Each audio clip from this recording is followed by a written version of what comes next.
السلام علیکم۔ آج کی میری ویڈیو ہے دین کی صحیح سمجھ، یعنی کسی کو اگر دین صحیح طرح سے سمجھ آ جائے تو اس انسان کے لیے، اس شخص کے لیے دنیا اور آخرت دونوں جگہ پر بھلائی ہی بھلائی ہے۔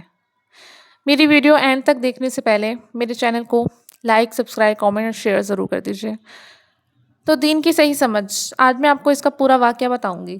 نبی کریم صلی اللہ علیہ وآلہ وسلم کا ارشاد ہے، خدا جس کو بھلائی سے نوازنا چاہتا ہے اس کو دین کی گہری سمجھ عطا فرما دیتا ہے۔ حقیقت یہ ہے کہ دین کی صحیح سمجھ خدا کی بہت بڑی نعمت ہے۔ اگر دین کی سمجھ سے آدمی محروم ہو تو کبھی دین پر صحیح عمل نہیں کر سکتا۔ زندگی کے بہت سے معاملات میں دین کا تقاضا کچھ ہوگا اور وہ کچھ عمل کرے گا، اور اس طرح اس کی ذات سے دین کو فائدہ پہنچنے کے بجائے نقصان پہنچے گا۔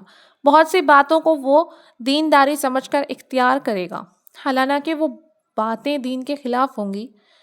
خدا کا دین ایک فطری دین ہے۔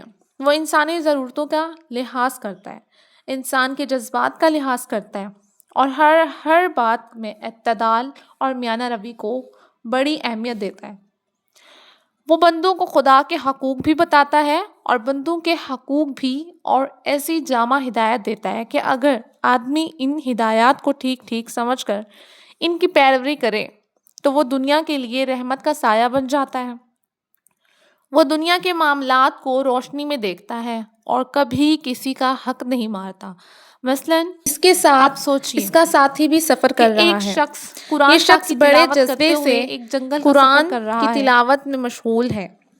آگے ایک ندی آئی، ندی میں پانی تھوڑا معلوم ہو رہا ہے اور اس کا ساتھی پار جانے کے لیے بے دھڑک ندی میں کود پڑتا ہے۔ اتفاق کی بات ہے جہاں وہ کودتا ہے وہ گہرا گڑھا ہے اور وہ ڈوبتے ڈوبتے بچتا ہے۔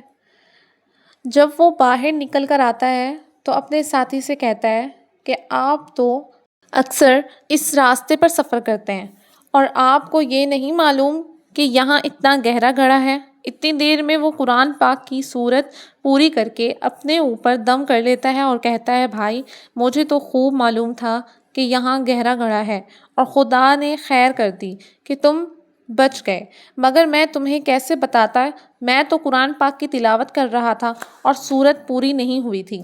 آپ ہی سوچئے اس شخص کا یہ عمل کیسا ہے۔ بے شک قرآن شریف کی تلاوت لیکن جب اس شخص کی جان جا رہی ہو تو کیا اس کے لیے یہ جائز ہے کہ وہ قرآن پڑھتا رہے اور رک کر اس کو یہ نہ بتائے کہ آگے جان کا خطرہ ہے؟ دراصل یہ دین کی صحیح سمجھ سے محرومی کا نتیجہ ہے، یہ دینداری کی غلط مثال ہے۔ اور سوچئے ایک شخص ہر وقت خدا کی عبادت میں لگا رہتا ہے، جب دیکھو نفل پڑھ رہا ہے، تسبیح پڑھ رہا ہے، قرآن کی تلاوت کر رہا ہے اور لوگوں کو دین کی باتیں بھی سمجھا رہا ہے، لیکن اس کے بچے اکثر فاقے سے رہتے ہیں اور ان کے بدن پر کپڑے نہیں ہیں۔ وہ بھوک سے بے تاب ہو کر پاس پڑوس سے مانگنے کے لیے پہنچ جاتے ہیں، اور جب اس شخص سے کہا جاتا ہے کہ بھائی تم دن رات وظیفے پڑھنے اور تلاوت کرنے میں مشغول رہتے ہو، آخر کچھ محنت مزدوری کیوں نہیں کرتے؟ تمہارے بچوں کا یہ حال ہے۔ وہ بڑے فخر سے کہتا ہے کہ بہت سا وقت خدا کے اس کی عبادت میں گزر جاتا ہے، کمانا اور دنیا جمع کرنا تو دنیا داروں کا کام ہے۔ مومن کو تو خدا نے عبادت کے لیے پیدا کیا ہے، تو بتائیے اس شخص کا یہ عمل دین کی ہدایت کے لحاظ سے کتنا غلط ہے؟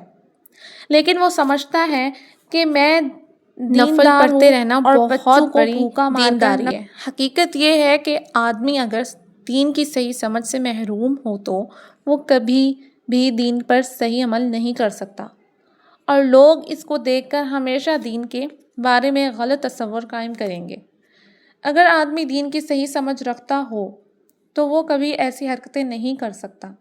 نبی کریم صلی اللہ علیہ وآلہ وسلم نے ایک بار فرمایا، میں نماز پڑھانے کے لیے کھڑا ہوتا ہوں اور سوچتا ہوں کہ نماز لمبی پڑھاؤں کہ اتنے میں کسی بچے کے رونے کی آواز آتی ہے تو میں نماز کو مختصر کر دیتا ہوں۔ مجھے یہ بات سخت ناپسند ہے کہ لمبی نماز پڑھا کر بچے کی ماں کو پریشان کروں۔ ہمارا دین تو بہت آسان ہے، لیکن اس کو مشکل ہم انسانوں نے ہی بنا رکھا ہے۔